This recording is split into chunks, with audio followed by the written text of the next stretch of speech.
जय राम जय राम जय जय राम श्री राम जय राम जय जय राम जय राम जय राम जय जय राम श्री राम जय राम जय जय राम श्री राम जय राम जय जय राम श्री राम जय राम जय जय राम जय राम जय राम जय जय राम ओम नमः शिवाय ओम नमः शिवाय हर हर भोले नमः शिवाय ओम नमः शिवाय ओम नमः शिवाय हर हर भोले नमः शिवाय ओम नमः शिवाय ओम नमः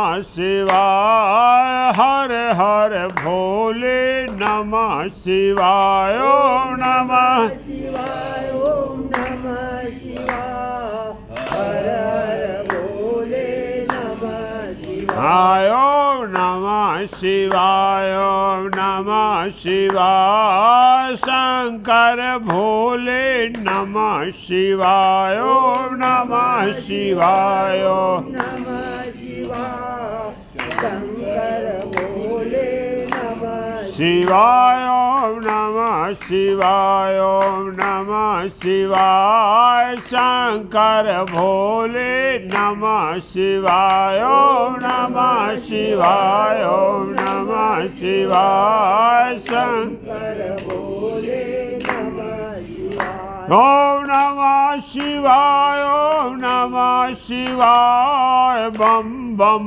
भोले नमः शिवाय ओम नमः शिवाय ओम नमः शिवाय बम बम भोले नमः शिवाय ओम नमः शिवाय ओम नमः शिवाय बम बम भोले नमः शिवाय ओम नमः शिवाय ओम नमः शिवाय बम बम भोले नमः शिवाय ओम नमः शिवाय ओम नमः शिवाय हर हर भोले नमः शिवाय ओम नमः शिवाय ओम नमः शिवाय हर हर भोले नमः शिवाय ओम नमः शिवाय ओम नमः शिवाय शंकर भोले नमः शिवाय ओम नमः शिवाय ओम नमः शिवाय शंकर भोले नमः शिवाय ओम नमः शिवाय ओम नमः शिवाय बम बम भोले नमः शिवाय ओम नमः शिवाय ओम नमः शिवाय बम भोले नमः शिवाय ओम नमः शिवाय ओम नमः शिवाय हर हर भोले नमः शिवाय ओम नमः शिवाय ओम नमः शिवाय हर हर भोले नमः शिवाय बोलो श्री गणेश भगवान की जय, शंकर भगवान की जय, पार्वती मैया की जय, सियावर रामचंद्र जी की जय, उमापति महादेव की जय, वृंदावन कृष्ण बलदाव जी की जय, श्री दत्तात्रेय भगवान की जय, पवन सुत हनुमान की जय, बोलो सब संतन की जय। जय सीताराम, हर हर महादेव। तो कल हम सब भक्तों ने शिव महापुराण की पावन कथा में प्रसंग जो है उमा संहिता में चल रहा है, बड़ा ही पावन और पवित्र प्रसंग को श्रवण किए। बहुत ही सुंदर है, जीवन को मार्गदर्शन प्रदान करने वाला। प्रश्न क्या है? जिस हिसाब से शनकादिक ऋषियों ने बताया वेदव्यास जी को, वेदव्यास जी ने यही प्रश्न किया कि मानव के द्वारा जो कर्म किया जाता है उसकी फलाभूत क्या है। तो यहाँ शनकादिक ऋषियों ने कर्म की फलाभूत बताई कि 3 प्रकार के कर्म हैं, शुभ कर्म है, अशुभ कर्म है और निष्काम भाव से कर्म है, निस्वार्थ भाव, भगवान को समर्पित कर। बोले शुभ कर्म आपको स्वर्ग प्रदान करने वाला है, अशुभ कर्म नरक प्रदान करने वाला है, और इन दोनों से उच्चतर स्थान में जिसमें भाव आपका जो है भगवान की सृष्टि की सेवा करने के हिसाब से कर्म किया जाए कि ये पूरी सृष्टि भगवान की है और मैं खुद जो है भगवान की प्रेरणा से कर्म कर रहा हूँ, भगवान के लिए कर रहा हूँ, भगवान का ही कर्म कर रहा हूँ। बस ये यदि भाव बन जाता है तो इसी को निष्काम भाव कर्म कहते हैं। और ये क्या करता है, शुभ और अशुभ दोनों की फलाभूत को नष्ट करके और इस भव सागर से ये जन्म मृत्यु के बंधन से मुक्त करा देता और भगवान का धाम प्राप्त होता है। एक कर्म हमको स्वर्ग दिखाता है, दूसरा कर्म नरक दिखाता है और तीसरा कर्म भगवान का दिव्य धाम दिखाता है। तो हम सबका प्रयास होना चाहिए कि भगवान का हमको दिव्य धाम प्राप्त हो, जन्म मरण के मृत्यु के बंधन से हम मुक्त हो जाएं। ये संसार पूरा दुखालय है, जीव आत्मा को नाना प्रकार के कष्ट भोगने के बाद में जन्म प्राप्त होता है। इस भूधरा पे आने के बाद फिर जो है सुख और दुख का सामना करते हुए ये जीवन यात्रा करना पड़ती है। तो इसी जीवन यात्रा से मुक्त होने के लिए हमको निष्काम भाव कर्म करना चाहिए। और जो नरकों की अवधारणा है तो हमारे वेद पुराणों में 28 प्रकार के जो नरक बताए गए, उनकी अवधारणा का सीधा सीधा मतलब है कि वो नर हो या नारी हो, इस समाज में भूधरा पे यदि प्रकट हुआ है, मानव तन को उसको प्राप्त हुआ है, तो इस बात का भय होना चाहिए। इसीलिए हमारे वेद पुराण कर्म करने से पहले आपको सजग कर रहे, नहीं फिर बाद में कोई कहेगा आप मेरे को तो मालूम ही नहीं था, मैंने ऐसा कर्म कर दिया, इसका फल ऐसा मिलेगा। इसके लिए इन नरकों की अवधारणा है, आपको सजग करने के लिए, आपको जागरूक करने के लिए कि आप कोई भी ऐसा कर्म मत करो जो आप नरक के भागी बनो। आपको नरक क्यों चुनना है? अरे वो है या नहीं है वो बात छोड़ दो, लेकिन यदि कोई बता रहा है कि इस रास्ते पे कष्ट है और आगे जाल के आपको कुएं में गिरना पड़ेगा, अरे तो कुएं में गिर के देखने की क्या जरूरत है आपको? अरे जो हमारे महापुरुष बता रहे, जो हमारे जो है वेद और पुराण बता रहे, तो अरे भाई उनने देखा है तभी तो बोल रहे, तो हम जाके कुएं में गिर के देखने की क्या जरूरत है? उन्होंने बताया कि ये अशुभ कर्म मत करो, अधर्म मत करो, अत्याचार मत करो, दुराचार मत करो और प्रेमवत व्यवहार सबसे करो और सबका सेवा भाव के साथ जीवन जियो, शुभ कर्म करो तो बोले आपको अच्छा रास्ता मिलेगा। अरे हर कोई अच्छाई के लिए चाहता है, इसीलिए हमें कर्मों का निर्धारण जो है केवल इतनी बात मान के चलो, क्या होने वाला है वो तो बात की बात, लेकिन हमको अच्छा रास्ता हमारे वेद पुराण महापुरुष दिखा रहे, हम उस रास्ता का चयन करें, क्योंकि हर कोई जो है सुख चाहता है। तो जिस रास्ते में सुख मिलने वाला है उस रास्ता को हम चयन करें, क्यों जो है दुख के रास्ता को चयन कर रहे हैं? तो ये हमारी बुद्धि और विवेक को प्रखर करने के लिए ये हमारे वेद पुराण नरकों की अवधारणा रखते हैं कि भाई ऐसा ऐसा करोगे तो इस प्रकार के नाना प्रकार के कष्ट जीवात्मा को भोगना पड़ते हैं। तो इसलिए पहले ही सतर्क और चौकस हो जाएं। पहली बात हमारा ये है कि हमारा आधार सत्य हो और जो हमारा बुनियाद हो वो धर्म का रास्ता हो, अधर्म से मत चलो, धर्म के रास्ता को पकड़ लो और बुनियाद हमारा जो है क्या सत्य पे आधारित हो। हमें किसी प्रकार के बनावट, आडंबर, दिखावट इन सब से बचते हुए वो जीवन यात्रा करना है। और जियो और जीनो दो की यदि जो है रास्ते पे हम चलते हैं तो पक्का आप मान लीजिए कि यदि हमें भगवान का धाम नहीं मिलेगा लेकिन कम से कम स्वर्ग तो मिलेगा, जहाँ किसी प्रकार का कोई कष्ट हमको होने वाला नहीं है। और ये समझदारी की बात है। समझदार व्यक्ति जानबूझ के जो है कि माता ने बच्चे को बोला कि बेटा ये आगी मत छूना, इससे आप जल जाओगे, तो बच्चा यदि समझदार है तो माँ की बात मान के उस आगी को फिर वो क्या करता है, नहीं छूता है।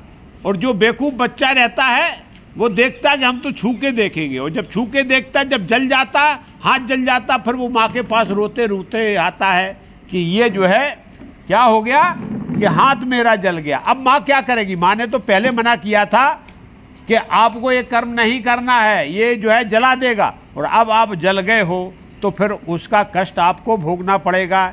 इसीलिए हमारे वेद पुराणों ने हमारा मार्गदर्शन किया है कि हम जो है जीवन में सत्कर्म करें, भलाई युक्त कर्म करें, परोपकार करें, परमार्थ करें, प्रेम से जीवन यापन करें, जिए और जीने दें। इसी में आनंद है और इसी का चयन कर लें। और इसको यदि हमने चयन कर लिया है तो फिर हमको नरक की अवधारणा से कोई ज़रूरत नहीं है, उसके बारे में सोचना नहीं है। ये समझदारी है। वो समझदार आदमी यही होता है कि यदि हमारे महापुरुष, हमारे पूर्वज बोल रहे कि बेटा ऐसा है, इधर नहीं जाने, इधर का, क्योंकि उनने देखा है, वो उनने भोगा है वो, और वो अपने अनुभव से, अपने विचार से बता रहे, तो समझदारी इसी में है कि हम उसको मान के, और जो रास्ता उनने बताया, बोले बेटा ये रास्ता बढ़िया है, ये फूलों भरा है, तो हमें फूलों भरों के रास्ते का चयन करना है।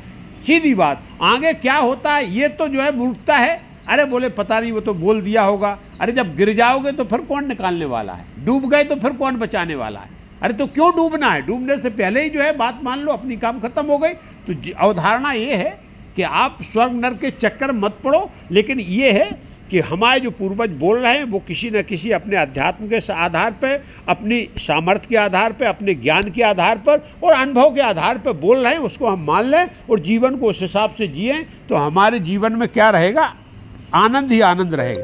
बस स्वर्ग नरक का इतना समझना है, इससे ज़्यादा का कहाँ है, कैसे होता, क्या जाता, कोई ज़रूरत नहीं। मेरे को समझने की भी ज़रूरत नहीं और उसमें जाने की भी ज़रूरत नहीं। भगवान हमको नरक से बचाए। हम तो जो है आपके कहे अनुसार, आपकी दी हुई प्रेरणा के अनुसार हम अच्छे कर्म करेंगे, सबसे प्रेम से रहेंगे और उसी हिसाब से अपना जीवन यापन करेंगे। मेरे को नरक में नहीं जाना, ना देखना ही नहीं है, वो हो या नहीं हो, हमें उस रास्ते पर जाना ही नहीं है। सीधी बात। ये हम एक संकल्प कर लें। इसके लिए एक ज्ञान दिया जाता है कि स्वर्ग और नरक की जो अवधारणा है, बहुत से लोग चलो अरे यार बोले क्या बोल दिया, कहाँ के अरे नरक है, बोल रहे हैं तो समझ लो, और आग पकड़ोगे जलोगे तब समझोगे, तो फिर अब आपको जल जाना है, फिर देखो दवा कराते रहो। तो इसके लिए इन नरकों से बचने के लिए एक ही है कि हम अच्छे धार्मिक रास्ते पे चलें। उसको न जानने की न समझने की ज़रूरत नहीं है। हमारे जो है समझदार लोगों ने बताया है, और समझदारी इसी में है कि समझदार लोगों की बात हम मान लें तो हमारा जीवन क्या हो जाएगा? धन्य हो जाएगा। उसके बाद उन्होंने दान पुण्य की बात बताई। कल बहुत सुंदर बात बोला है कि हमको जो है जीवन में अपनी आवश्यकताओं की पूर्ति करते हुए, यदि भगवान ने मेरे को सक्षम बनाया है और हम किसी दूसरे की मदद कर सकते हैं, तो हमको जो है दूसरों की मदद करना चाहिए, दान पुण्य करना चाहिए। उसमें अन्नदान की बात आई। अन्नदान जो है महादानों में है, और ये जो है हमको अक्षय पुण्य प्राप्त कराता है, अक्षय पुण्य। अब अन्नदान जो है, इसके लिए दान किसको करना चाहिए? सुपात्र को करना चाहिए, जो जरूरतमंद को दान करना चाहिए, जो भूखा है उसको खाना खिलाना चाहिए, पेट भरा है उसको पेट भरने से कोई फायदा होता नहीं है। फिर वो दान जो है ठीक जैसे कचड़े के डब्बे में आप डाल रहे हो, वैसा दान वो कचड़े के डब्बे में जाता है। इसके लिए आपको जिसको आवश्यकता, जो मांग रहा और जो है उसको जो है दान करने की ज़रूरत है, क्योंकि भूखे को खिलाओगे तो उसकी आत्मा जो है आपको क्या करेगी? आशीर्वाद देगी, क्योंकि उसकी आत्मा में भी भगवान विराजमान है। इसलिए ये अन्नदान का महत्व बताया गया। एक मिनट। हाँ, कृष्ण भगवान ने कहा दीयते नुपकारिणे देशे काले च, जिससे हमारे ऊपर उपकार होने वाला नहीं है, ऐसे आदमियों को दान देने वाले। आपको दान नहीं देना है, क्योंकि आपसे हमारे ऊपर उपकार हो। कुछ लोग क्या करते हैं, आपस में दान देते हैं। नहीं, ठीक नहीं। दान का मतलब बदले की नहीं, स्वार्थ की भावना नहीं। दान का मतलब है निस्वार्थ दिया जाता है, जिससे कोई लेना देना। दान सीधा बोला है कि दाहिने हाथ से आप दान कर रहे हैं तो बाएं हाथ को मालूम नहीं चलना चाहिए, उस दान का दान है। दान का ये है कि आप दान कर रहे हैं तो आपके हाथ को भी मालूम नहीं, ऐसा भाव नहीं होना चाहिए, कर्ता नहीं बनना है उसमें। और एक बात क्या है उसमें, एक टीवी, रेडियो, ऐसी बात जो अत्यंत जरूरी है, वो दान करना, जो जीवन के लिए आवश्यक हैं, जो जिसमें जीवन जिया जाता, वही दान कहलाता। बकाया ऐश्वर्य के साधन वो तो सब दान में थोड़ा खाते हैं। ऐश्वर्य संसाधन वो दान नहीं है, न पुण्य है। तो इस प्रकार से इसीलिए यहाँ जो है अन्नदान को महादान बताया गया। इसके बाद आज हम चर्चा करेंगे जलदान की। ये महापुराण उस समय लिखे गए थे जब आधुनिक व्यवस्था नहीं थी। जलदान, जल बहुत महत्वपूर्ण है, जल ही जीवन है। जल के बिगर जीवन के बारे में सोचना भी जो है असंभव है, क्योंकि जल के बिगर किसी भी प्रकार का जीव तत्व जो है वो भूधरा पे नहीं रह सकता है। इसलिए जल जीवन का है ना, हाँ, जल ही जीवन है। हाँ। तो जल जीवन है। और ऐसे जो है ऐसे पदार्थ का दान करना अक्षय पुण्य प्राप्त होता है, अक्षय पुण्य प्राप्त होता है। तो यहाँ जल दान की बहुत बड़ी महिमा बताई गई है। ये श्रेष्ठ दानों में आते हैं, सबसे अच्छा कर्म है। और इसी कर्म को हम यदि करें, ये क्या है, इसका महत्व है जीवन में। क्या ये जीवन रक्षक दान है। और हम जब किसी जीवन रक्षक दान करते हैं तो किसी का जीवन बचाना सबसे बड़ा जो है पुण्यकारी है। वो यदि किसी का जीवन जा रहा है, कोई दुर्घटना में यदि जो है तड़प रहा है और आप देखते हुए निकल गए, तो एक पाप के आप भागी बन गए। यदि आपने उसका जीवन बना दिया तो उससे अच्छा कर्म कोई दूसरा नहीं है। और पुराने जमाने में एक कुआं खोदना, हाँ, तालाब बनाना, वो भी पुण्य, सब पुण्य का काम था। हमारे एक रिश्तेदार ने मुंबई में एक तालाब, मोडक तालाब बनाया। हाँ। हमारे पूर्वजों आज भी खुद रहे, आज भी बन रहे हैं। तो हाँ, पुण्य की प्राप्ति, जय श्री राम। तो पुण्य जो है सबसे बड़ी बात है कि इससे आपको क्या हो जाएगा, पुण्य प्राप्ति होगी। ये शुभ कर्मों में गिना जाएगा, पापों का नाश हो जाएगा और स्वर्ग का मार्ग आपका प्रशस्त हो जाएगा। जिस बात के लिए हम सोच रहे थे, जो हम कर्म कर रहे, वो कर्म हमारा क्या हो जाएगा, फिर हमको रास्ता दिखाई दे जाएगा और हम सीधे स्वर्ग के लिए जाएंगे। अब हमको आवश्यकता के अनुसार दान करना। जैसे आप जल दान करना, और कब दान कर रहे हैं, जब बरसात हो रही, चारों तरफ जल ही जल भरा है, फिर वो दान का कोई मतलब नहीं। भरा पूरा उस समय नहीं। जल को संचय करके रखें जब गर्मियाँ हो, जब जीव जंतु प्यास से तड़प रहे हो। तो ऐसा ही नहीं कि मानव को ही पानी पिलाना शुभ है, जीव जंतुओं को भी जब जो है पानी दुर्लभ हो और गर्मियों का समय चल रहा हो, तो उस समय मेरे को क्या करना चाहिए, जल की व्यवस्था करके अपने संसाधनों से, और हो सके तो जीव जंतु से लेके उस सबको पानी का दान करना चाहिए, पानी पिलाना चाहिए। ये बहुत बड़ा दान आता है। अब इसको कैसे कर सकते हैं, जहाँ जीव, जैसे धार्मिक स्थल है, उन पे आप पानी की व्यवस्था करा दो, आप प्याऊ लगवा दो, नाना प्रकार के जल के जो संसाधन, आधुनिक संसाधन है, हम उनको भी क्या कर सकते हैं, उनको भी कर सकते हैं। अब यात्री यात्रा कर रहे हैं, उस समय आप पानी पिला सकते हो। और मेले में भी जल की व्यवस्था करा, जहाँ समागम है। उसके बाद जहाँ पशु है, पक्षी है, जिनका रहने का स्थान है, यदि हम सक्षम हैं तो अपने घर द्वार पर, छत पर, मुड़गारी पर क्या करते, पानी भर के गर्मियों में रख दे, तो वो पशु पक्षी भी पानी पी सकते हैं। ये सब जलदान में आता है और ये शुभ कार्य है। और इसका परिणाम क्या है, सीधा सीधा परिणाम है कि आपको स्वर्ग का रास्ता मिल जाएगा। फिर आपको नरक से डरने की जरूरत नहीं है। कुआं है, तालाब है, बावड़ी है, जलाशय है, इनका यदि आप सक्षम है, भगवान ने आपको ताकत दिया है, इस लायक बनाया है, तो इनको भी खुदवाएं, जल की व्यवस्था करें, जिससे जीव जंतु से लेके, मानव से लेके सब आपको क्या करेंगे, जब वो जल प्राप्त करेंगे तो उनकी आत्मा आपको आशीर्वाद देगी और उसका जो है वो शुभ कर्म में परिणत होगा और उसका जो है सीधा सीधा फल क्या मिलेगा कि स्वर्ग प्राप्त होने वाला है। तो जलदान करने वाले को भगवान बोलते हैं, सीधा सीधा उसको स्वर्ग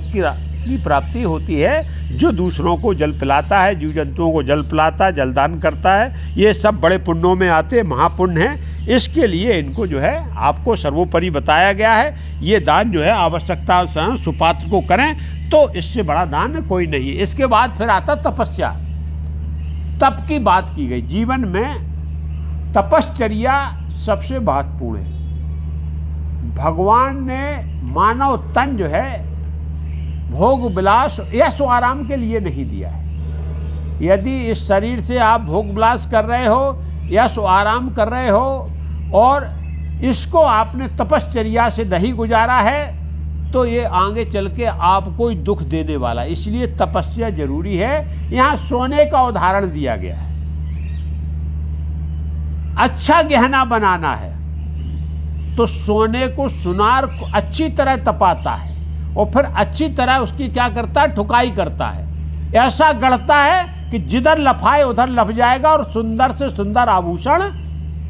और आपने भी ये मानव तन मिला है और इसको जो है गढ़ा नहीं, तपाया नहीं, इसको आपने क्या श्रम के द्वारा, तपस्या के नाना प्रकार के प्रकार बताए गए, उस तपश्चर्या से नहीं गुजारा है तो आगे फिर ये अच्छा गहना बनने वाला, क्योंकि कहीं ना कहीं से इसमें कमी हो जाएगी, कहीं ना कहीं से ये टूट जाएगा। जब हमें लपने की जरूरत है, जब हमारे ऊपर कोई काम आएगा तो वो क्या हो जाएगा, फिर वहीं फेल हो जाएगा, शरीर भी फेल होता। इसीलिए तपस्या का बहुत बड़ा महत्व है। तपस्या केवल जो है भगवान के लिए नहीं है, शरीर को शुद्ध और पवित्र करने के लिए, इस आत्मा को अंदर से पवित्र करने के लिए और शरीर को मजबूत करने के लिए तपश्चर्या पूर्ण हमको जीवन यापन करना। और जो तपश्चर्या पूर्ण जीवन यापन करता है ये बहुत बड़ा शुभ कर्म है। अपने आप को तपश्चर्या में आप झोंक के काम कर रहे हैं, ये भी बहुत बड़ा शुभ कर्म है और इसका भी फल जो है स्वर्ग होता है। आपने तपस्या के द्वारा, आप श्रम के द्वारा, परिश्रम के द्वारा यदि जो है आप जीवन यात्रा कर रहे हैं तो ये भी शुभ कर्मों में आता है और इसका भी फल जो है क्या है, सीधा स्वर्ग होता है। तो इसके लिए जीवन में हमको, अब तपस्या से होता क्या, शरीर का शुद्धिकरण और ये सब होता है तो तपस्या से होता क्या, पहले आपकी आत्मा शुद्ध हो जाएगी। आप संयम नियम से जीवन जी रहे हो, शरीर में तपस्या का व्रत धारण करके आप जो है जीवन यापन कर रहे हैं तो आत्मिक शुद्धि पहला काम होता है। आपकी आत्मा, अंतिक आत्मा शुद्ध हो जाएगी, आपके अंदर सहनशीलता बढ़ जाएगी, धैर्यशीलता बढ़ जाएगी। आप जो है सहनशील भी हो जाओगे और धैर्यवान भी हो जाओगे। तीन की पतेली नहीं रहोगे कि थोड़ा सा आंच दिखाई और उबल के सीधा पानी बाहर आ गया, नहीं, आपके अंदर क्षमता बढ़ जाएगी। तपस्वी आदमी के अंदर सहनशीलता और धैर्यशीलता दोनों प्रकट हो जाती और उसके अंदर ये बहुत बड़ा गुण है और ये बिगड़ तपस्या के नहीं आता। जीवन में यदि आप तपस्या के द्वारा जीवन यापन कर रहे हो तो आप सहनशील भी हो जाओगे और धैर्यवान भी हो जाओगे। और जब इस प्रकार का व्यवहार होने लगता है तो फिर आप पर ईश्वर की कृपा बरसने लगती है कि ये तपश्चर्या के साथ जीवन यापन कर रहा है, ब्रह्म मुहूर्त में जगता है, फिर शारीरिक श्रम करता है, फिर स्नान ध्यान करता है, फिर पूजा पाठ करता है, फिर अपने कर्म को करता है, वो भी श्रम युक्त कर्म को करता है। तो इस प्रकार से भगवान की कृपा फिर उसके ऊपर अपने आप बरसने लगती है, भगवान की कृपा हो जाती है। और जब भगवान की कृपा हो जाती है तो फिर मोक्ष का मार्ग प्रशस्त हो जाता है। आपको चिंता करने की जरूरत नहीं, क्योंकि जिस रास्ते से आप जा रहे हो वो रास्ता फिर इधर उधर जाने वाला नहीं, वो सीधा रास्ता। क्या? क्योंकि भगवान का जो है कृपा पात्र हैं आप, तो फिर क्या होगा, सीधा मोक्ष का रास्ता मिल जाएगा और आप मोक्ष के अधिकारी हो जाएंगे। और ये जो है, और तप ही मोक्ष प्राप्त करने का प्रथम साधन, यही बुनियाद है। तपश्चर्या ही जो है मोक्ष के साधन का प्रथम यही बुनियाद है। यदि हम तपश्चर्या पूर्ण जीवन जी रहे हैं तो आप पक्का मान लीजिए कि जो है हमारा जीवन इतना सुंदर है कि भगवान हमको पसंद कर लेंगे और अपने दरबार में बुला लेंगे। क्योंकि भगवान ने मेरे को मानव तन जो दिया है वो इसीलिए दिया है क्योंकि आपको ज्ञानेंद्रिय, कर्मेंद्रिय और आध्यात्मिक इंद्रिय इनसे सुसज्जित किया हुआ है। तो इनका उपयोग ही जीवन में आप नहीं कर रहे, हाथ पैर शरीर सब बर्बाद कर ले रहे हो, तामसिक वृत्ति जी रहे हो, सो के पूरे शरीर को बर्बाद कर ले रहे हो। आलसपूर्ण जीवन, वो जीवन आपको नरक में ले जाएगा।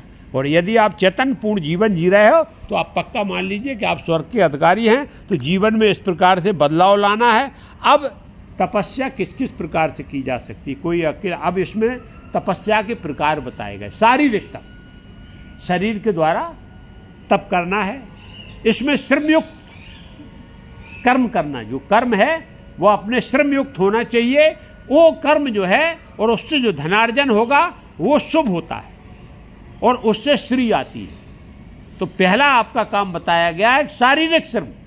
ये जो है आपको शारीरिक श्रम करना है। इसके बाद व्रत भी करना है, उपवास करना है, और उसके बाद जो आपको तपस्या का जो स्वरूप बताया गया कि आप एक आसन में बैठ के थोड़ी देर भगवान का धन्यवाद करें, मन को एकाग्र करके, और जो है साधना में लग जाएं। जितनी देर आप कर सकते हैं उतनी देर भगवान की साधना करें। ये शारीरिक तप है। और इसके बाद होता मानसिक तप। मानसिक तप में बोला इंद्रिय नियंत्रण करना है। आपकी इंद्रियां विषय भोग में नहीं लगना चाहिए। केवल आवश्यकता की पूर्ति के लिए आपको आंखें दी हैं, सूंघने की शक्ति दी है, स्वाद की शक्ति दी है, और जो है सुनने की शक्ति दी है। ये आपकी शारीरिक आवश्यकताओं की पूर्ति करने के लिए दिया है। बस इनका उतना ही उपभोग करना है। बकाया इन इंद्रियों को नियंत्रित करके और कहाँ भगवान में केंद्रित कर देना है। ये जो है क्या होता, मानसिक। आपके कुत्सित विचार मन मस्तिष्क में नहीं आना चाहिए। यदि चिंतन चलना चाहिए तो केवल अपने आराध्य का चलना चाहिए। चिंतन चलना चाहिए अपने प्रिय भगवान का चलना चाहिए। चिंतन चलना चाहिए तो सात्विक विचारों का चिंतन चलने चाहिए। यह मानसिक तपस्या है। शारीरिक श्रमयुक्त जीवन और मानसिक शुद्ध विचार। हमारे जो विचार हो वो मानसिक रूप से शुद्ध और पवित्र विचार चलना चाहिए। हमारा जो चिंतन हो वो शुद्ध और पवित्र होगा तो ये मानसिक तपस्या आपकी हो गई है। इसके बाद जो आता वाचिक, वाणी से तपस्या भी करना है। वाणी से क्या करना है, सत्य बोलना है, मीठा बोलना है, प्रिय वचन बोलना है, कर्कश नहीं। दूसरे के कानों को तकलीफ नहीं होना चाहिए। दूसरा बोलता है तो बोलने दो, लेकिन हमारे जब हम वाणी बोलें, जब हम शब्द बोलें तो ठीक जो है, जैसे जीभ में शहद पड़ने के बाद मनुष्य को आनंद आता है, ऐसे ही आपकी वाणी जब कानों में जाए तो अंदर शहद घुल जाए, हृदय में मिठास आना चाहिए। ये जो है वाणी की तपस्या है कि आप मधुर मन का आपक खोए, आपन को शीतल करे और शीतल होए। मतलब दोनों को वाणी जो होना चाहिए मधुर और मीठी और प्रिय होना चाहिए। इसमें हमको जो है क्या करना, इस बात का ये वाणी की तपस्या है। नाहक में हमको जो है वाणी से भी किसी को आहत नहीं करना है। भगवान ने जो वाणी दी है वो कर्कश नहीं, आपको मधुर वाणी बोलने के लिए दिया है। ये वाणी का हमको उपयोग अच्छे और मधुर शब्दों में करना है। हमको तो ये क्या हो जाएगी, ये तपस्या है। यदि आपने शरीर से, मन से और वाणी से तपस्या की है तो इस तपस्या का परिणाम शुभ कर्म होता है, और ये शुभ कर्म आपका सीधा स्वर्ग के लिए रास्ता खोल देता है। फिर आपको नरक की ज़रूरत नहीं है, नरक से फिर डरने की भी ज़रूरत नहीं है। बहुत से जो है उदाहरण आए हैं। तपस्या का बहुत बड़ा खेल है। तपस्या से असंभव भी संभव हो जाता है। संसार में हम और आप तो देख ही रहे हैं, लेकिन जो पौराणिक उदाहरण हैं इसमें अपने जो है सूर्यवंश में महाराजा भागीरथ जी हुए, उनने तपस्या की। गंगा जी कहाँ, ब्रह्मा जी के कमंडल में आश्रय लेके और वहाँ छुपी हुई बैठी थी। लेकिन भागीरथ ने तपस्या करके जो स्वर्ग लोक की बहने वाली गंगा है उनको भूधरा पे लाके, और आज तक हम और आप सब पावन हो रहे, पवित्र हो रहे, उनके दर्शनों को प्राप्त कर रहे, उनकी फलाभूत की अनुभव कर रहे। ये क्या तपस्या का परिणाम हुआ कि भागीरथ ने तपस्या की और आज पूरा लोक उसका आनंद उठा रहा। तो तपश्चर्या का जीवन जैसे भागीरथ का बताया, और तपस्या से सब संभव है। भगीरथ प्रयत्न कहते हैं। हाँ, भागीरथ प्रयत्न, वो केवल तपस्या से संभव हो चुका। और आज गंगा जी का हम सब जो है दर्शन प्राप्त करते हैं, और अपनी आत्मा को, तन और मन को, सबको पवित्र करके और भगवान से सीधा एक जुड़ने का जो रास्ता, जो माध्यम है, वो तैयार हो जाता है। तो इसके लिए हमको जो है भागीरथ की तपस्या का उदाहरण आता है, विश्वामित्र की तपस्या का उदाहरण आता है। विश्वामित्र क्षत्रिय थे, और वो जो है जो अपने चक्रवर्ती सम्राट थे, और वो ब्रह्म ऋषि बन गए। क्योंकि ब्रह्म ऋषि का जो पद था वो ब्राह्मण में कुल में जन्म लेने के बाद में, और ब्रह्मा जी के द्वारा जो है वो ब्रह्म ऋषि का पद दिया जाता था। और इसमें भी क्या होते, जो पहले ऋषि होते फिर महर्षि होते हैं, फिर जो है ब्रह्म ऋषि होते हैं। तो अब ऋषि, महर्षि, फिर ब्रह्म ऋषि, तो अलग अलग महर्षि का पद जो है इंद्र के पास है, और उसके बाद जो है ऋषि हैं, ये ऋषि परंपरा में मिलता, और ब्रह्मा जी जो है उसको ब्रह्म ऋषि घोषित करते हैं। और यहाँ जो है तपस्या के दम पे विश्वामित्र ने सृष्टि का नियम बदल दिया, और क्षत्रिय होते हुए भी ब्रह्म ऋषि का पद मजबूर में ब्रह्मा जी को प्रकट होकर उनको देना पड़ा। तो तपस्या का ये फल है कि जीवन में हम तप करेंगे तो क्या रहेगा कि फिर हमारे जीवन में भी आने वाली जितनी भी कठिनाइयाँ हैं, जितनी भी परेशानियाँ हैं, यदि सृष्टि का कालचक्र हमारे विरुद्ध भी चल रहा है तो तपस्या में ये ताकत है, वो कालचक्र को काट के आपके पक्ष में खड़ा कर देगा। लेकिन तपश्चर्या पूर्ण हमारा जीवन हो, इसीलिए तप में बहुत ताकत बताई गई।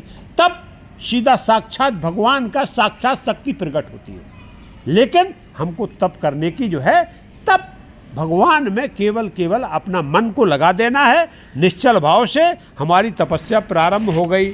इसके बाद में तीसरा उन्होंने बताया कि भगवान शिव में आप लीन हो जाओ, भगवान शिव में चलते फिरते जब भी आपका मन संसार में नहीं भगवान शिव के चिंतन में लग जाए, आपके सभी असंभव काम संभव हो जाएंगे, जीवन के सभी कष्टों का निवारण हो जाएगा। यही सबसे बड़ा जो है शिव की आराधना और तपस्या का ये सबसे बड़ी फलाभूत है कि संसार फिर आपको सरल दिखाई देने लगेगा। और हर कठिनाई का जो है एक ही साधन है कि हम शिव की तपस्या को धारण कर लें, हमको कोई कठिनाई आने वाली नहीं है। इस प्रकार से तपस्या की बहुत बड़ी महिमा है, क्योंकि सबसे महान बल बताया है तपस्या। तप बल है वो सब बलों में महान है। सब शारीरिक बल, मानसिक बल, आत्मिक बल, इनसे भी बढ़ के तप बल है। यदि आपने उसको प्रकट कर लिया, तपस्या के द्वारा ये प्रकट होता है। इनमें जो है नियम और कायदे बताए गए हैं, नाना प्रकार का आपको पहले हम बता चुके हैं कि यदि हम अष्टांग योग को धारण करते हैं तो तपस्या के लिए मेरा शरीर तैयार हो जाता है, और तब फिर हमने जब तप बल प्राप्त कर लिया फिर असंभव का काम सिद्ध हो जाता है, और रिद्धि और सिद्धि आपके आदेश पे काम करने लगती है। रिद्धि सिद्धि भी प्रकट होके, ये तपस्या के वशीभूत होके रिद्धि सिद्धि भी जो है प्रकट हो जाती है। लेकिन तपश्चर्या पूर्ण जीवन, इसीलिए यहाँ तप का शिव पुराण में बहुत बड़ा महत्व बताया गया है। अब हम और आप काफ़ी समय से श्रवण कर रहे हैं पुराण। आखिरकार ये पुराण है क्या? इन पुराणों की जो हम कथा सुनते हैं तो इन पुराणों की क्या महत्व है, क्या विशेषता है, इनके सुनने से क्या घटित होता है और हमको क्यों सुनना चाहिए, इस पे भी शिव पुराण में बड़ा ही सुंदर जो है व्याख्यान दिया गया है। क्या दिया? पुराणों का महत्व सबसे पहला बताया है कि पुराणों का महत्व क्या होता है। यदि हम पुराणों का श्रवण कर रहे हैं या पठन या पाठन कर रहे हैं, ऐसा ही नहीं है कि सुनाने ही वाला हो, हम स्वाध्याय के द्वारा भी पुराणों का यदि हम अध्ययन कर रहे हैं तो इससे पहली बात होती है कि आपका धर्म प्रबल होता है। धर्म कब प्रबल होगा? जब हमको धर्म और अधर्म का ज्ञान हो जाएगा ना। और ये ज्ञान कौन बताएगा? हमारे पुराण बताएंगे कि ये धर्म है और ये अधर्म है। तो आपका धर्म प्रबल होता है, और धर्म जब प्रबल होता तो आपकी आध्यात्मिक शक्ति जागृत होती, जो अंदर की से। अब हम देखो बिल्कुल पक्का है, आप यदि अपने शरीर पे गंदगी लपेट के रखेंगे तो फिर आप दुर्गंध मारने वाले हो, और साफ सुथरे हो, इसी को बोलते हैं धर्म धारण कियो, मतलब साफ सुथरा व्यवहार है आपका, तो अंतरात्मा में क्या आध्यात्मिक बल आपका प्रकट हो जाएगा। जब आपने धर्म को धारण किया, आध्यात्मिक बल आपका क्या हो गया? प्रकट हो गया। आध्यात्मिक बल जब प्रकट हो जाएगा तो फिर हमको जो है जीवन में चिंता करने की जरूरत है, क्योंकि ज्ञान जब प्रबल हो जाता है तो हमको निर्णय लेने की शक्ति बढ़ जाती है। इसके बाद हमें अपनी संस्कृति का ज्ञान हो जाता है कि हमारी पुरानी संस्कृति क्या चली आ रही, क्यों पुराणों में हजारों वर्ष पहले की बात को बताया गया। आखिरकार मेरी संस्कृति क्या है, मेरा इतिहास क्या है। अरे हम जो है पीढ़ी दर पीढ़ी हम लोग जन्म ले रहे हैं, ये वंशावली चली आ रही है, तो आखिरकार इतिहास क्या, लोग बागों ने कैसे जीवन जिया और किसने किस प्रकार से जीवन जिया, उसकी फलाभूत क्या हुई। तो इतिहास से हमको क्या मिलता है? ज्ञान मिलता है कि हाँ भाई इसने ये किया तो इस राजा को ये भोगना पड़ा, और इसने ये किया तो इस राजा को विजय मिली। तो इतिहास का ज्ञान कराने वाले हमारे पुराण हैं, आपको सांस्कृतिक ज्ञान कराने वाला कि हमारे संस्कार क्या हैं, उसके बाद आध्यात्मिक बल बढ़ाने वाले हमारे पुराण हैं, और सबसे बड़ी बात धर्म का रास्ता दिखाने वाले हमारे पुराण हैं। इसलिए हमको अपने पुराणों का पठन और पाठन और श्रवण बड़े मनोभाव के साथ और एकाग्र होकर करना चाहिए, और उनको फिर जीवन में धारण करना चाहिए। हाँ बोलो। पुराण शब्द का अर्थ है हाँ। पुरा अपि नवम, हाँ। तो old it is new. New, हाँ। पुराना होने पर भी वह नया ही है। हाँ। नित्य नूतन। नित्य नूतन। तो पुराण जो है साहब ने बताया बराबर उसका यही है कि पुराण का मतलब जो है वो कभी पुराना होता नहीं है, नित्य नूतन होने वाली चीज है, क्योंकि वो जो है सच्चाई से जुड़ी हो, और सत्य कभी नष्ट होता नहीं है। पुराणों में कोई उपन्यास नहीं लिखा, कोई काल्पनिक घटनाओं का वर्णन नहीं है, जो घटित हुआ वो लिखा है। हम जो लेखाकार होते हैं या कोई पिक्चर बना रहा है, तो कोई लेखक क्या काल्पनिक पात्र तैयार करके और पूरा लेखन करके एक चलचित्र चला देता है। वो कितने देर तक, जितनी देर देखा, थोड़ी देर बाद उसका हमारा दृश्य खत्म हो, क्योंकि वो सच्चाई पे आधारित नहीं है। और जब सच्चाई पे जो बात आधारित होती है वो हमारे मन मस्तिष्क में बैठ जाती है, और उसको हम जीवन में धारण करके उसी रास्ते पे चल के आनंद प्राप्त करते हैं। तो पुराणों में ये बात बताई गई कि देखो ऐसा है कि जीवन को यदि आनंदमय जीना है तो हमको जो है पुराणों का क्या करना है, अध्ययन करना है, और ज़्यादा से ज़्यादा उसका अध्ययन करें, श्रवण करें, पठन करें, पाठन करें, और दूसरों खुद जाने दूसरों को भी बताएं। इससे और आपके ज्ञान की क्या होती है, बढ़ोतरी होती है। ये पुराणों का सबसे बड़ा महत्व है। अब यहाँ क्या हुआ है, 18 प्रकार के पुराणों का वर्णन इसमें आया है कि 18 प्रकार के पुराण हैं। अब पुराणों का उद्देश्य क्या है, वास्तविक उद्देश्य जीवन में हम जो बोलते हैं कि उद्देश्य क्या है। यदि हमें थोड़ा भी पुराणों का ज्ञान प्राप्त हो गया, थोड़ा बहुत भी हमने जो है पुराणों को समझ लिया है, तो सबसे पहले हमारा पुरुषार्थ जागृत हो जाता है। पुरुषार्थ, हमको यह मालूम चल जाता कि हमको भगवान ने मानव तन दिया है। पुरुषार्थ का मतलब होता मेरा कर्म क्या, मेरे को किस हिसाब से कर्म करना, मेरे को पुरुषार्थ हमारा क्या है। हमको यदि भगवान ने मानव तन दिया है तो वास्तव में मेरे को क्या करना चाहिए। पुरुषार्थ के 4 स्तंभ बताए गए। पुरुषार्थ जो आपका वो 4 स्तंभ पे खड़ा हुआ है। इसमें क्या होता है, सबसे पहले धर्म है, फिर अर्थ है, फिर काम है, और फिर मोक्ष है। ये 4 स्तंभ पुरुषार्थ के हैं कि ये चारों का हमको यदि ज्ञान हो गया तो लास्ट में मोक्ष आता है। यदि हमने धर्म को जान लिया, धर्म के रास्ते से अर्थ को कमाया, अर्थ को अधर्म से नहीं कमाया, अर्थ आया, धर्म पहले आया, मैंने धर्म का ज्ञान कर लिया, धर्म के रास्ते से क्या किया, अर्थ को कमाया, और उस अर्थ से अपनी कामनाओं की पूर्ति की। अधर्म के धन से नहीं, धर्म के धन से हमने अपनी कामनाओं की पूर्ति की, तो मोक्ष को कोई रोक नहीं सकता है, आपका पक्का मोक्ष है। और अधर्म के संसाधनों से नाना प्रकार का मैंने अधर्म का सहारा लिया, नाना प्रकार का उल्टा सीधा धर्म कमाया, और फिर उससे अपने क्या कामनाएं नहीं, फिर उनका उपभोग किया, नाना प्रकार के व्यसन में फंस गए, तो फिर मोक्ष का रास्ता मिलने वाला नहीं। तो पहला काम हमारे पुराणों का है कि आपको पुरुषार्थ सिखाते हैं कि पुरुषार्थ किस प्रकार से करना चाहिए। वो पुरुषार्थ के जो स्तंभ हैं वो धर्म है, अर्थ है, काम और मोक्ष है। और ये मार्ग जो है कौन दिखाता है, ये आपके पुराण दिखाते हैं, ये आपके वेद दिखाते हैं, ये आपके जो है शास्त्र दिखाते हैं। हाँ, 18 पुराणानां व्यासेन परिकीर्तितं परोपकारं च पुण्याय पापं च परपीडे। 18 पुराणों का सारांश एक ही वाक्य में व्यास जी ने बताया। 18 पुराणानां व्यासेन परिकीर्तितं, व्यास ने कहा है परोपकारं च पुण्याय पापं च परपीडे। 18 पुराणों का सारांश एक वाक्य।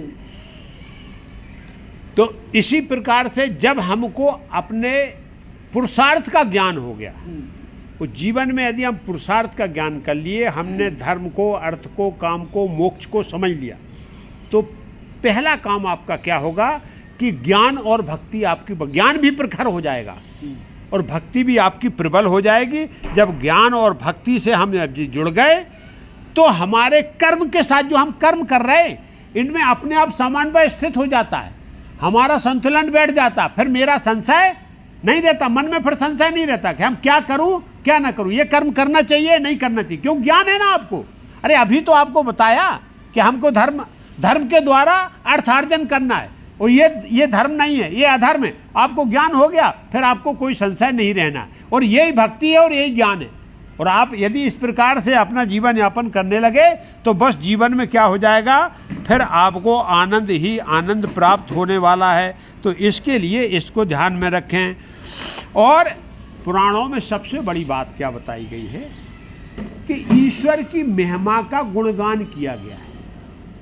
और हमने यदि एकाग्र होके अपने पूरे चित्त को लगा के पुराणों को पढ़ा है, पुराणों को श्रवण किया है, कथा भागवत का श्रवण किया है, तो हमें भगवान की महिमा का ज्ञान हो जाता। क्या ज्ञान हो जाता है कि वो परम पिता है, सर्वशक्तिमान है।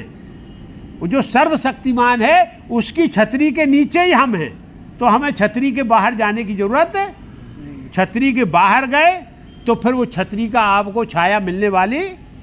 तो इसके लिए परमपिता परमेश्वर का एक बार हमें ज्ञान हो गया कि ये परमपिता परमेश्वर हैं और इनकी छतरी के नीचे रहना, इनकी शरणागति में रहना है, इनका आराधन पूजन करना है, क्योंकि इनकी कृपा से हम इस भूधरा पे चैतन्य हैं।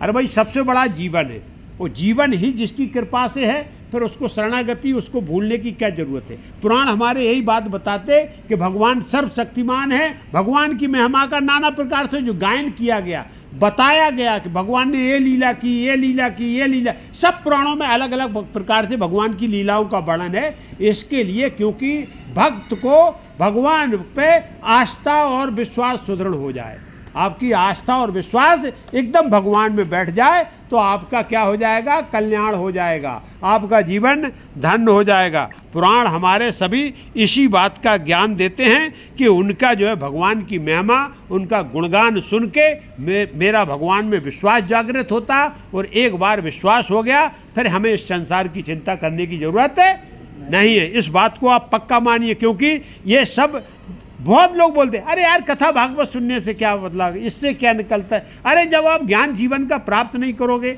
आप ऐसे ही अंधे बन के घूमते रहोगे, आंखों पे पट्टी, आंखें दिया फिर भी आप देखने को तैयार नहीं हो, क्योंकि पट्टी बांध के आप घूम रहे। तो पट्टी बांधने की जरूरत नहीं है। भगवान ने आप मानव तन दिया है और उसको जो है मार्गदर्शन करने के लिए हमारे जो है सनातन धर्म में नाना प्रकार के पुराण दिए हैं, नाना प्रकार के ऋषि और महात्माओं को प्रकट किए, नाना प्रकार के हमारे संत हुए। संत वाणी को सुने, संत वाणी का पठन पाठन करें, देखो जीवन में कैसे आनंद, एकदम आनंद आने वाला। लेकिन हम पढ़ें, उसको समझें, वो जीवन में उतारें, तो आपको जो है आनंद प्रदान होने वाला है।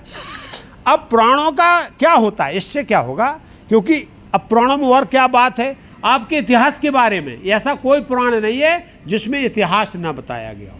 इतिहास भी बताया गया है, पौराणिक कथाएं नाना प्रकार की आती हैं, और आचरण और व्यवहार करने की शिक्षा दी जाती है कि आपको जीवन कैसे जीना, समाज में कैसे व्यवहार करना, कौन सा अच्छा काम है, कौन सा बुरा काम है, आपके इतिहास में क्या क्या घटित हुआ, कब कौन राजा हुए, कब किसने। ये बोलते कथा यार बता रहे, ये राजा की कथा, उस राजा की कथा, ये सुना वो सुना। अरे भाई आप जानोगे कि किस राजा ने क्या किया था, उसकी वजह से क्या हुआ, तब तक आप अपने जीवन में क्या जान पाओगे। कथा का यही है कि हम इतिहास को जानें और समझें, उसके बाद अपने जीवन में उसको उतार लें। भाई ये राजा ने गलत किया तो ये भोगना पड़ा उसको, ये परेशानी हुई, ये हो गया, और ये राजा ने अच्छा धर्म किया तो उसको जो है फलाभूत हुई, वो सिंहासन पे बैठ गया। अब है कर्म, तो ज्ञान कैसे होगा जब तक आपने अपने वेद पुराणों को जाना नहीं है, पढ़ा नहीं है, समझा नहीं है, सुना नहीं है, तब तक हम जो है, और सबसे बड़ी बात है हम कुछ नहीं कर सकते हैं। तो अपनी संत वाणी सुने, संत वाणी का श्रवण करें। एक से एक महापुरुष हो गए, उन्होंने जीवन खपा दिया ये पुराणों को अध्ययन करने में। अरे पूरा आपको दूध मथने की जरूरत नहीं है। आपको भगवान ने यदि इतना सक्षम नहीं बनाया कि हम पहले दूध गर्म करें, फिर दही बनाएं, फिर उसको मथें, फिर उसका मक्खन बने, फिर उसको ओट के फिर उसका घी बनाएं। अरे आपको सीधा सीधा घी मिल रहा है, केवल आपको ज्योति जलाना घी डाल के। मतलब संत वाणी आपके सामने प्रकट है, उस संत वाणी को जीवन में धारण करो, अब हो गया आपका काम चमत्कार। ना दूध जमाना पड़ा, कुछ नहीं करना पड़ा, सीधा घी मिला है, उनने सीधी बात बता दिया, उसको धारण कर लो, बस बात खत्म हो गई। ज़्यादा उतनी कहीं जाने की जरूरत नहीं। तो संत वाणी आपके सामने है, उन संतों की वाणी को सुनो, जीवन में धारण करो, हो गया काम, हो गया आपका। कहाँ कोई रामचरितमानस लिखने की जरूरत लगी नहीं आपको भाई। अब गोस्वामी तुलसीदास जी ने पूरा जीवन खपा दिया रामचरितमानस लिखने में। अब हम उनकी एक एक चौपाई में कमी निकालते घूम रहे। अरे उन्होंने जीवन निकाल दिया, हम एक चौपाई नहीं लिख पा रहे, और एकदम जो है आपको बना बनाया जो है तैयार घी दे दिया। अपनी है क्या करो, केवल बुद्ध रूपी वाणी लगा दो, और उससे जो है दीपक तैयार हो जाएगा, और बाती लग जाएगी, जलने लगेगी, आपको ज्ञान प्रखर हो जाएगा। तो सब कुछ है जीवन में यदि हम चाहें, और इस संसार में है यदि हम चाहते हैं, अपना कल्याण चाहते हैं, अपने जीवन को धन बनाना चाहते हैं, तो हमको पक्का है कि ये सब का जो है सत्संगति करते हुए और संत वाणी को जो है जीवन में धारण करते हुए जीवन यात्रा करें। यही सब पुराणों का महत्व है, और इनको पढ़ने समझने से, कथा भागवत सुनने से जीवन में आनंद आने वाला है। हाँ, अब देखिए, हाँ, दुनिया में what happens to man after death, मौत के बाद क्या होता है, यह बताने वाली केवल एक ही पुस्तक है, वह गरुड़ पुराण है। गरुड़ पुराण में आपने जब नरक वैर सब कुछ है इसमें। What happens to man after death वह बताने वाली दुनिया में एकमेव किताब है। अब पुराणों का जो है महत्व बताया गया है। यदि हमने जो है जीवन में पुराणों का श्रवण किया है, पुराणों का पठन और पाठन किया है, तो आपकी आध्यात्मिक उन्नति हो जाएगी।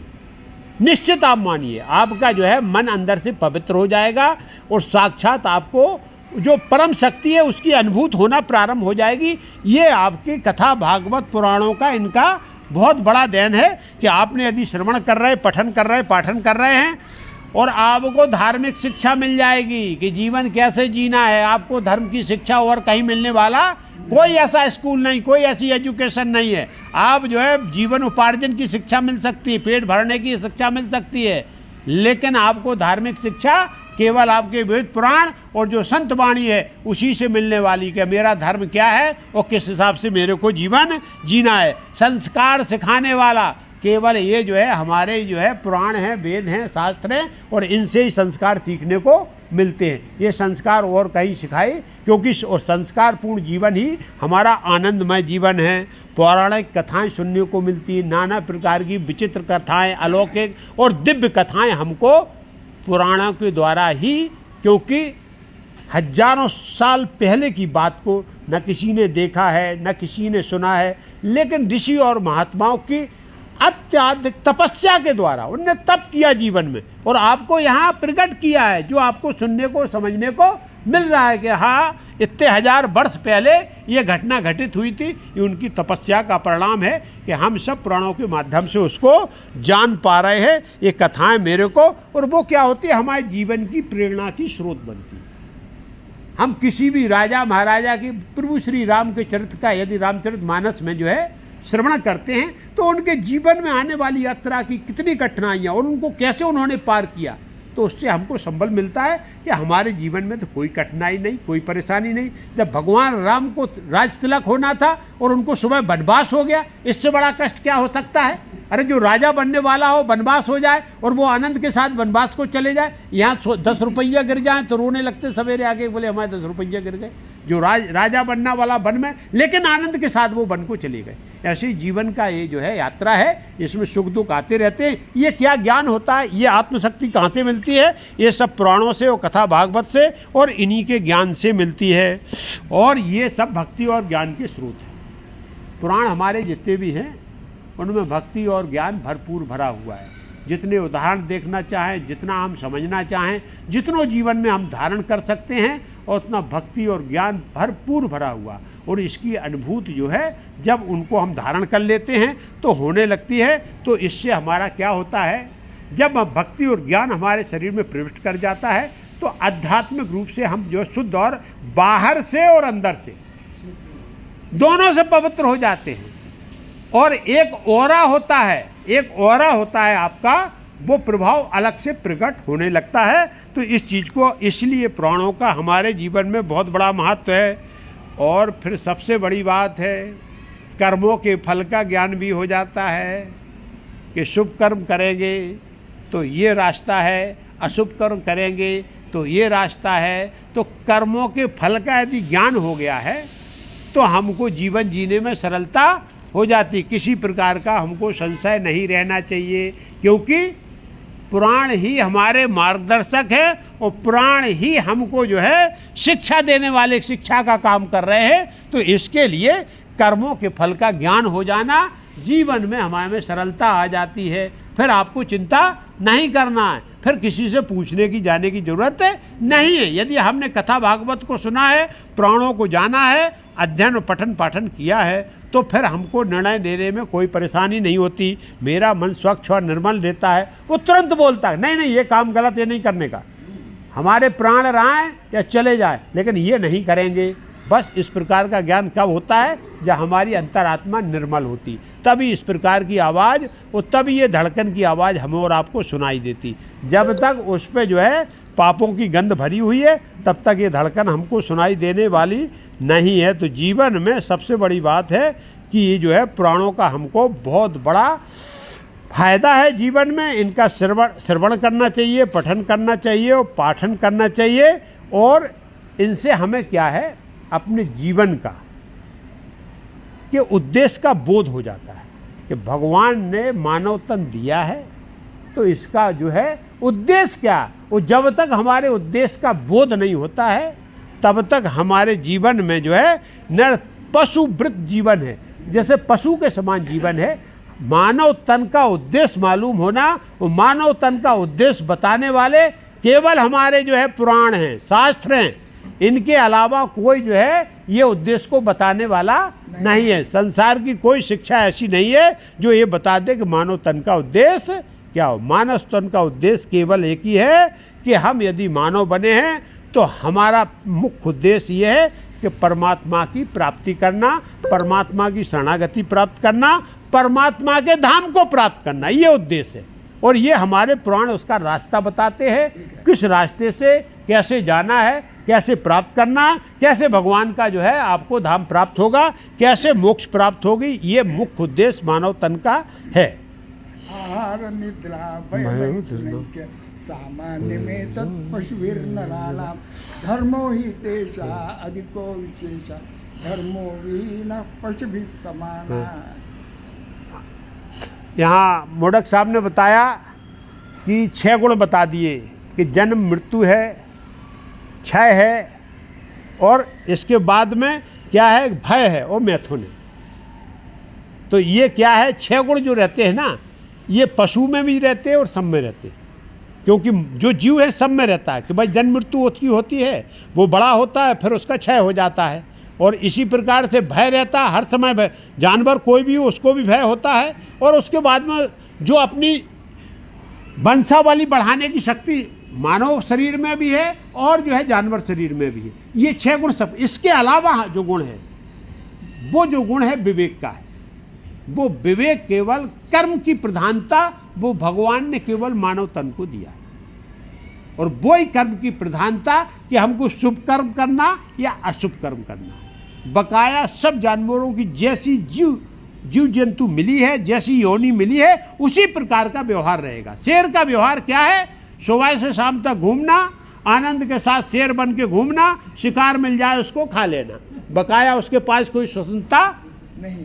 वो ये चैन नहीं कर सकता कि मेरे को जंगल छोड़ के इधर जाना, ये नहीं करना, ये करना, ये करना, ये नहीं। उसको जो बनाया है, क्योंकि वो प्रकृति के काल चक्र में बंधा हुआ है। और भगवान ने क्या किया है, ये धर्मराज ने उसका पूरा लेखा जोखा उस पूरे उसका लिख दिया, उससे इधर उधर नहीं जा सकता। लेकिन आपको स्वतंत्रता प्रदान किया है, क्योंकि आपके साथ कर्मेंद्री, ज्ञानेंद्री, आध्यात्मिक इंद्री दी है कि आप चयन करके शुभ अशुभ दोनों कर्मों का आप चयन कर सकते हो और उसके बाद जीवन यापन कर सकते हो। और हम यहाँ जैसे ही हमने शुभ कर्मों का चयन करना प्रारंभ कर दिया, वैसे ही हम अन्य जो है पशुओं की, जानवरों की, नाना प्रकार की जीव जंतुओं के शरीर से अलग हो गए। तो ये जो ज्ञान है ये अलौकिक है, अद्भुत है। ये मानव तन को दिया है, स्त्री हो या पुरुष हो, सबको अपने अपने कर्म की स्वतंत्रता दी है। भगवान की भक्ति करने का सबको सक्षम बनाया, सबको शक्ति दिया, मन दिया और चित्त बुद्धि और अहंकार दिया। इनको आप भगवान में लगा दें, देखो आपको आनंद की अनुभूति हो जाएगी। जानवर के लिए ये सब चीज़ें जो है लागू नहीं होती। उसको भगवान ने जो लिख दी किताब, उसी के हिसाब से चलना है। उसकी जीवन यात्रा जितनी लिखी है उतनी उसको भोगना पड़ेगा, और उसके बाद जो है वो क्या करेगा, फिर दूसरी योनि उसको मिलेगी जो है वो। लेकिन हम और आप जो है प्रारब्ध बना सकते हैं, प्रारब्ध को मिटा सकते हैं, अपने जो संचित अशुभ कर्म है उनको भी मिट सकते हैं। ये शरीर का, लेकिन इसमें तपस्या में बहुत बड़ी ताकत है। आप भगवान का जाप कर रहे हैं, मनन कर रहे हैं, कीर्तन कर रहे हैं, तपस्या कर रहे हैं, तपश्चर्या पूर्ण जीवन है, तो आप समझ लो कि जीवन में आपको अक्षय पुण्य प्राप्त होने वाला है, अक्षय जो कभी खत्म नहीं होता। इस प्रकार का यदि जीवन आप जी रहे हैं। इसके बाद पुराणों की एक और विशेषता बताई है। सामान्य तौर पे 18 पुराण है, और 18 पुराणों को 3 भागों में बांटा गया है, सात्विक, राजसिक और तामसिक। इन पुराणों का अलग अलग जो है विवेचन है। सात्विक जो पुराण हैं, उन पुराणों को कौन कौन से पुराण हैं, जो आपका विष्णु पुराण है, भागवत है, नारद पुराण है, गरुड़ पुराण है, पद्म पुराण है, 12 पुराण, ये सात्विक पुराण हैं। ये आपको सत्य के साथ जीवन जीने की एक कला सिखाते हैं। इनमें सत्य को ज़्यादा प्रधानता दी गई है। इसके बाद जो पुराण आता है राजसिक, जिसको कर्म की वृत्ति ज़्यादा बताई गई, जिन पर जय श्री राम, जो कर्म की वृत्ति को प्रधानता दी गई है।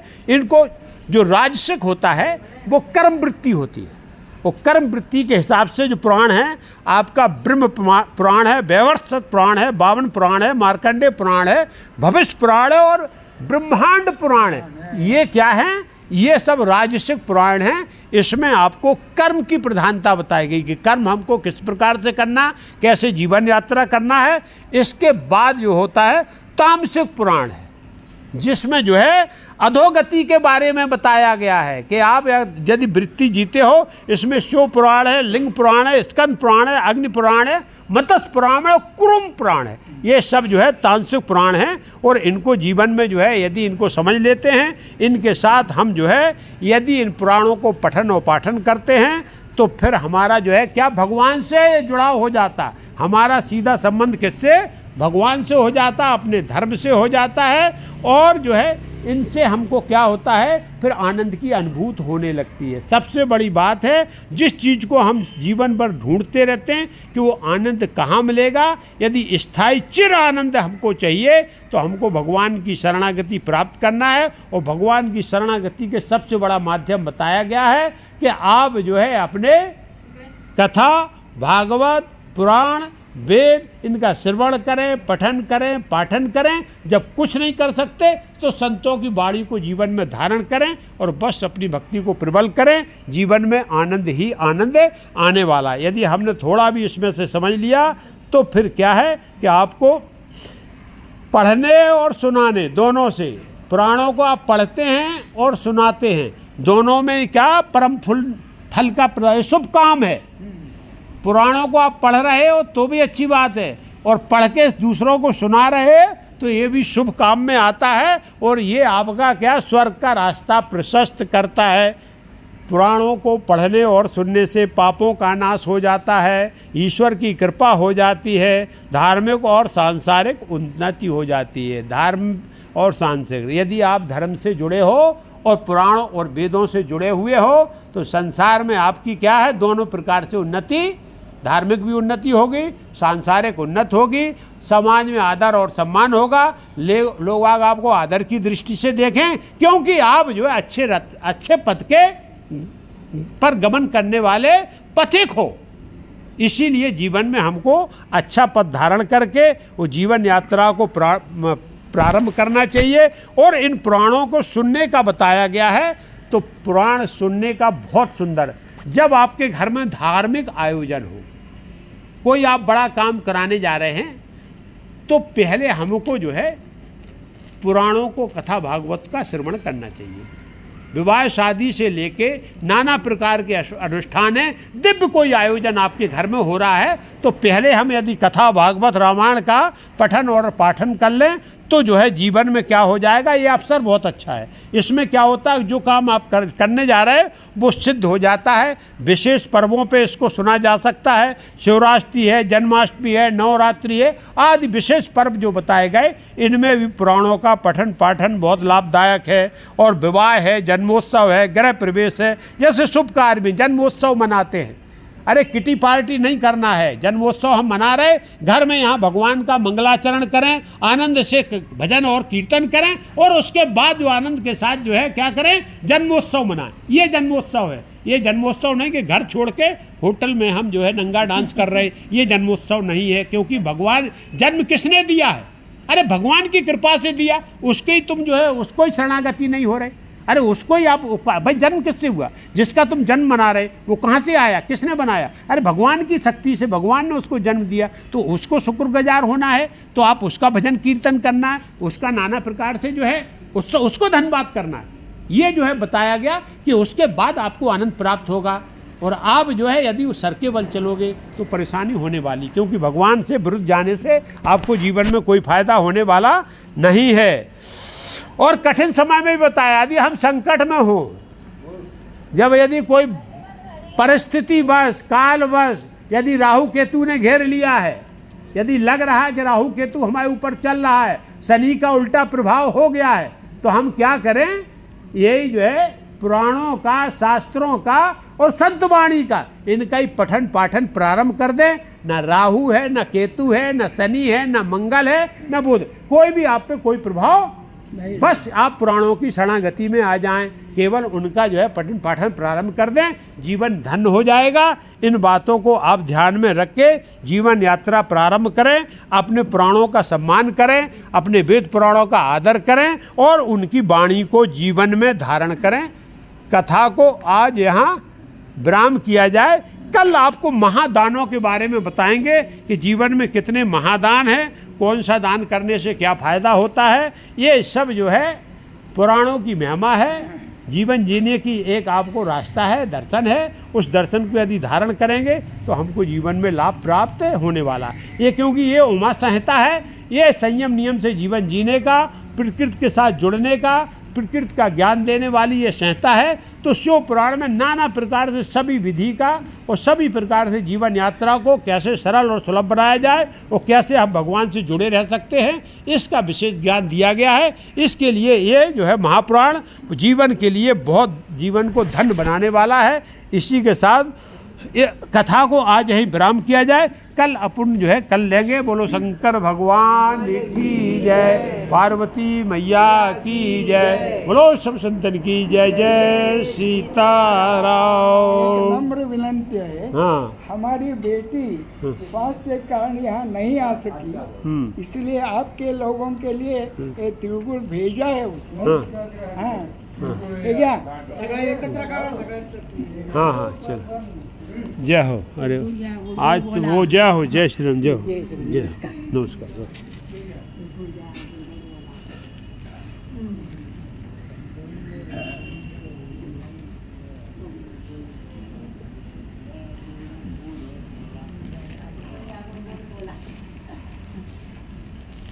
दादा हाँ नमस्कार।